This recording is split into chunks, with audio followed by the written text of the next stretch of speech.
suis un peu estomaqué de voir ce qui est en train de se passer avec la justice congolaise. Parce que comment nous pouvions assister à une justice qui fait interdiction à un adhérent de l'OPH d'utiliser sa qualité de membre, qui est une qualité ecclésiastique, rappelant que le membre de l'OPH est un élu de Dieu, déclare Guy-Émile Houphouët-Choucabo, le sacrificateur universel qui consacre tous les membres de l'OPH. Et aujourd'hui, avec des problèmes internes, certains membres sont arrivés à aller euh, faire des demandes auprès de la justice pour vouloir démettre un membre de l'OPH, habilitation déjà qui n'est pas requise pour les magistrats. Et aujourd'hui, je suis sidéré de voir cette complicité, si on peut l'appeler ainsi, de la justice face à certaines demandes du clan Bikindu Bisombolo, parce que il y a quelques années de cela, on a assisté à des décisions de justice qui démontraient la laïcité de l'État et notamment de la justice. Quand je prends précisément le cas du dossier d'une requête de M. Lévin Zengi, qui a été introduite au tribunal de grandes instances de Brazzaville, demandant au tribunal la désignation du véritable représentant de l'ASLA au PH. Et c'était M. Lévin Zengi, M. Bikindu Bisombolo ou Charles Mekongi Lundu. À cette requête, donc, je m'en souviens encore avoir lu ce document. Il était clairement mentionné que la justice ne pouvait pas euh, donner une suite favorable à la demande de M. Lévin Zengi, de simple raison que l'État était laïque. Eh bien, si hier l'État était laïque et qu'aujourd'hui nous nous retrouvons dans des décisions où l'État perd sa laïcité, ça devient un peu critique. Là, il y a lieu de se poser des questions. Qu'est-ce qui donc fait changer cette laïcité de l'État au jour d'aujourd'hui face à l'interdiction de la qualité de membre au frère Charles Mikungi Lundu? Secondo, nous avons en 2017, à travers un jugement du tribunal de grande instance de Pointe-Noire, nous avons un refus d'homologation des circulaires visant à enlever le frère Charles Mikungi Lundu, parce qu'une fois que Monsieur Bikindu Bisombolo avait pris des notes, lui qui n'avait pas déjà qualité par rapport aux textes fondamentaux qu'il utilise en mai 2016, date à laquelle il avait initié les circulaires de destitution du frère Charles Mekongi Lundu, ainsi que du bureau euh, composant des membres composant le bureau des sections de Point-Noir et du Kulu en cycle Bukopan Bukodek. Eh bien, ce monsieur Bikindu Bisombolo utilisait bel et bien le règlement intérieur et les statuts de la SLA-OPH revisés en 2001, en juillet 2001, par le président fondateur lui-même. Alors, lorsque nous scrutons ces textes fondamentaux, en son article 12, on nous dit que le pouvoir de décision, de nomination et de démission incombe exclusivement au président fondateur.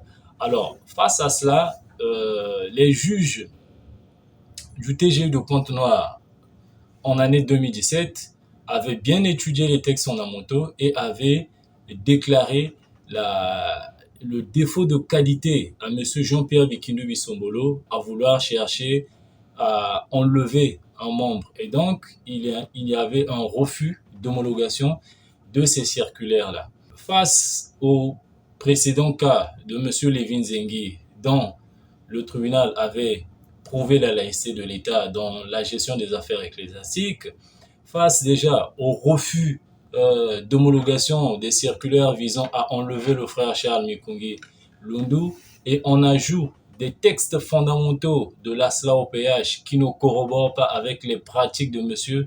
Jean-Pierre Bikindu Bisombolo, on se pose mille et une questions. Comment la justice, les magistrats, les sachants que vous êtes, vous pouvez prendre de telles décisions qui est chaotique, parce que là, vous vous interférez dans des affaires divines et non terrestres.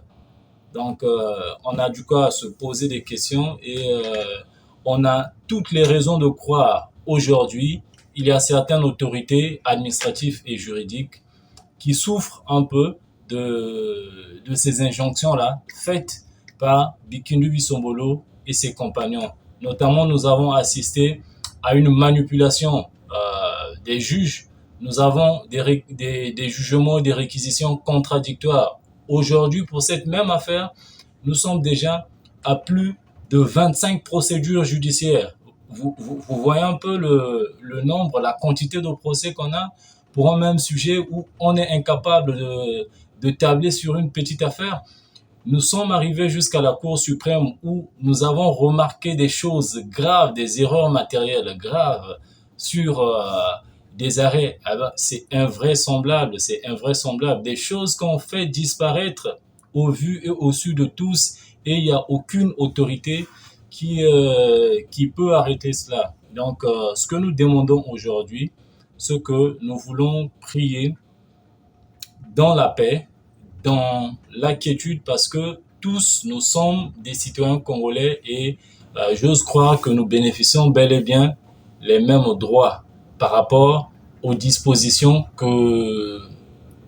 aux garanties que nous donne la Constitution congolaise. C'est donc un appel vibrant que je lance à nos chères autorités de ne pas prendre à la légère la situation, le mal qui se passe au sein de la gestion du dossier Luzolo-Amour, tant dans les administrations que au niveau de la justice.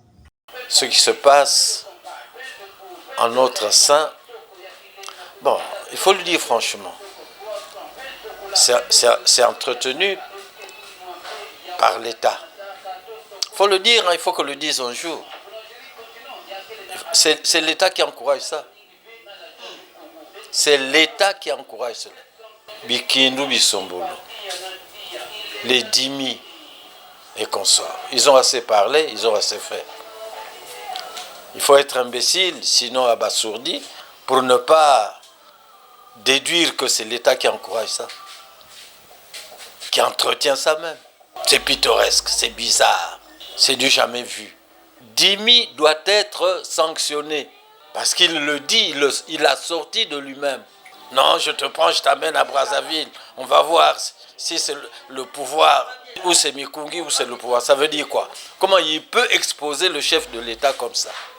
Pour Dimi, le chef de l'État n'est plus l'homme de la paix, quoi.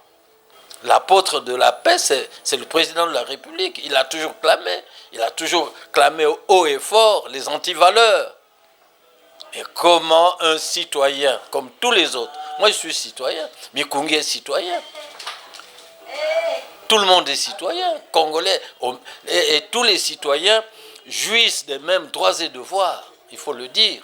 Il faut le dire. Il n'y a pas de crainte à dire la vérité.